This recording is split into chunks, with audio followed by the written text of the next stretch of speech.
तो बच्चों की तरबियत कैसे करें, ये एक बहुत ज़रूरी चीज़ है जिस पर हमें और आपको बात भी करना चाहिए और जिस पर हमें और आपको बहुत सारी बातें समझना भी चाहिए। क्योंकि अब आप एक जिम्मेदारी उठाने वाले शख्स बन चुके हैं, आप एक जिम्मेदार बाप बन चुके हैं, आप एक जिम्मेदार माँ बन चुकी हैं, तो आपको इन तमाम चीज़ों की फिक्र रखना पड़ेगी। या बीवी चीख पुकार बिल्कुल ना करें। बाज़ दफ़ा देखने में आता है कि यानी आप शौहर हैं लेकिन चीख रहे हैं, आपको बच्चों की कोई परवाह नहीं है। बीवियां हैं वो अपने घरों में चीख रही हैं, छोटी छोटी बातों पर चीख पुकार शुरू हो जाती है।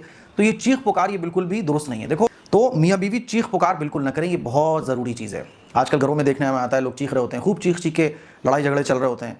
तो इससे क्या बच्चों पर क्या असर पड़ेगा? तो कम अज़ कम भाई आप जो भी ज़िंदगी आपने गुजारी है उसको छोड़ो यार। अब आप माँ बाप बन चुके हो, आप पेरेंट बन चुके हो, आपको ये देखना पड़ेगा यार मैं एक फादर हूँ, मैं एक मदर हूँ। मुझे ये देखना पड़ेगा कि अब मेरे कांधों पर जिम्मेदारियां ज़्यादा हैं। जब तक आपको अपनी जिम्मेदारी का एहसास नहीं होगा, आप अपने बच्चों की तरबियत के लिए संजीदा नहीं हो सकते। सुन्नत के खिलाफ काम करने से बचें। आप अगर चाहते हैं कि आपका बच्चा सुन्नत के मुताबिक ज़िंदगी गुजारने वाला बने, तो आपको बच्चों के सामने सुन्नत के खिलाफ काम करने से बचना पड़ेगा।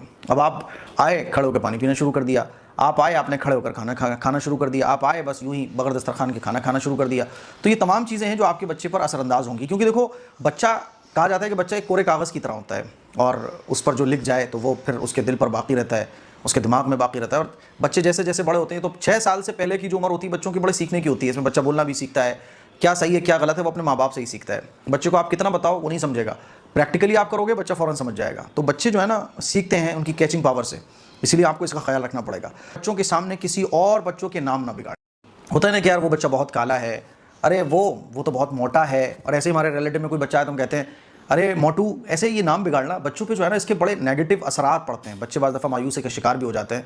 तो कोई भी ऐसा लफ्ज़ आप बच्चों के सामने ना बोलें, कोई भी ऐसा नेम बच्चों का ना लें, कोई भी बच्चे का नाम ऐसे ना बिगाड़ें जिससे बच्चे को तकलीफ पहुंच सकती है ना। आपके बच्चे का अगर थोड़ा सा कलर डले या बच्चे की लंबाई हाइट कम है तो आप उसको गलत नाम से ना बिगाड़ें।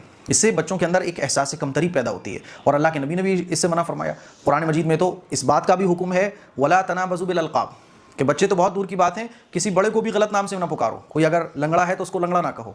नाम एक तो होता है कि आप उसका बता रहे हो कि यार उसका पैर खराब है, तो वो भी एक मुहज़्ज़ब अल्फाज में, अच्छे अल्फाज में आप अच्छे अल्फाज के साथ आप बोल सकते हो कि यार उसका पैर खराब है। अच्छा कोई लफ्ज़ बोल सकते हो कि उसके टांग में थोड़ा सी प्रॉब्लम है, लेकिन आप लंगड़ा कहो, ऐसा कोई घटिया लफ्ज़ जिससे उसकी तहक़ीर होती हो, कुरान में इसको हराम करार दिया गया है। तो बच्चों के सामने ये काम